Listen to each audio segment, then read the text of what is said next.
আজি আমি ঘৰত থাকোঁতে আমি শব্দ এটা পালোঁ। শব্দ পোৱাৰ পিছত আমি দৌৰা দৌৰিকৈ ৰাইজসকলে আমি ওলাই আহিলোঁ। আহি কেনে চাওঁ ইয়াতে এটা দুৰ্ঘটনা পতিত হৈছে।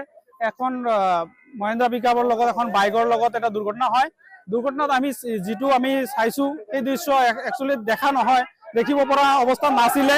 গতিকে আমি ইয়াতে লগালগ আমি তাৎক্ষণিকভাৱে মানুহজনক গাড়ীৰ তলৰ পৰা উলিয়াই লৈ আমি হস্পিটেললৈ প্ৰেৰণ কৰিলোঁ। আমি ইয়াতে আমি বিগত আমি 4-5 জন মানুহ ইয়াতে এক্সিডেণ্ট হৈ মৃত্যুবৰণ কৰিছিলে। ল'ৰাজন আমি শুনামতে আমি এতিয়ালৈ গম পোৱা নাই, কিন্তু গৌৰীপুৰৰ হোৱা বুলি আমি শুনি আছোঁ, কিন্তু এতিয়ালৈকে আমি পৰিচয় পোৱা নাই। যিহেতু মানুহজন এজন মানুহে হৈছে।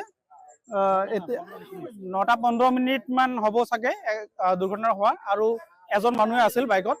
আৰু আমি গম নাপাওঁ ক'ৰ পৰা আহিছে মানুহজন। অৱস্থা সংকটজনক। তেওঁ চাগে জীয়াই থকাৰ সম্ভাৱনা নাই আৰু।